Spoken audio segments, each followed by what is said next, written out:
Before Slaves Became Wives Part 2. That night, Chief Obiara lay awake under the flickering shadows of the oil lamp, his mind restless.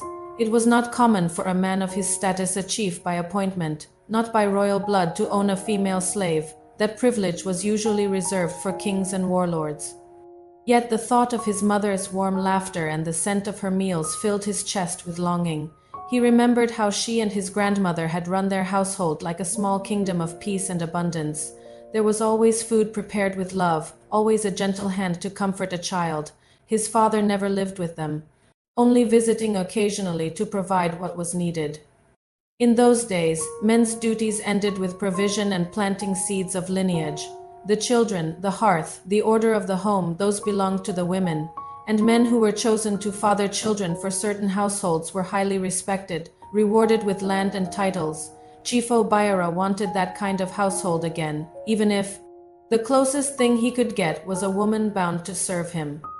Days later, he walked into the slave market, the air thick with dust, the cries of sellers mixing with the wails of the enslaved. Then he saw her, Ifnanyanya. Her skin glistened like polished ebony under the sun, her eyes deep and bright like a river in moonlight.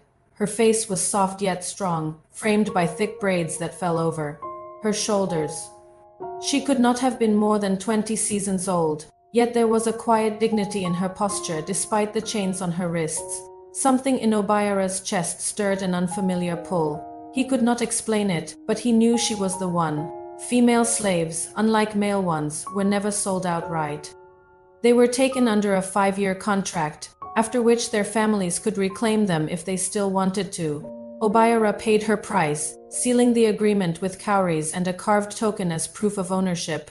When they returned to his compound, he introduced her to the other slaves and announced her as head of the household slaves. Things changed almost immediately. Where the home had been cold and mechanical, Ifnanyanya brought life. Meals were plentiful and delicious. She gave the other slaves rest days and even allowed them 1 day a week to visit their families, carrying gifts of farm produce to their loved ones. The men whispered among themselves, at first with suspicion, but soon with admiration. Even the most stubborn worker found himself loyal under her leadership.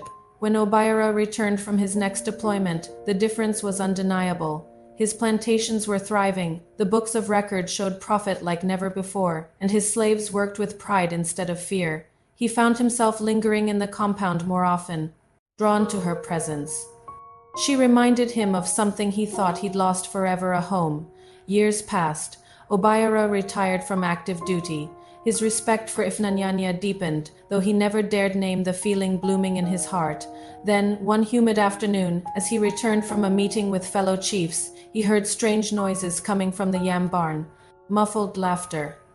Curiosity turned to dread as he pushed the wooden door open. There they were, Ifnanyanya and Ifyanyi, one of his younger male slaves, entangled in a way that needed no explanation. His vision blurred. "What is this?" His voice thundered through the barn, sharp as the crack of a whip.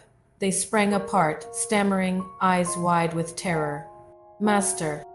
It's not what Ifyanyi began, but the words dissolved into nothing. Ifnanya's lips trembled, but no sound came. Obiara's chest tightened. A hot, twisting pain gripped him, climbing into his throat. His hands shook, not with rage alone, but with something far more dangerous, betrayal. He could not understand why the sight cut so deeply. She was a slave. She was not his wife. And yet, it felt as if a part of him had been torn away. His breath grew shallow. His ears rang. His jaw locked so tightly that the muscles ached. "You..." His voice was low now, heavy. "You will leave my house today." Before she could speak, he turned and stormed out, summoning the guards. That same day, he returned Ifnanyanya to her family, demanding his cowries back. He did not sleep that night. His compound was quiet, but the silence did not soothe him. He didn't understand why his chest felt hollow, why the thought of her laughter with another man was unbearable, and perhaps he never would want to know what happened next. Follow Stories by Mami Billion and comment part 3 below.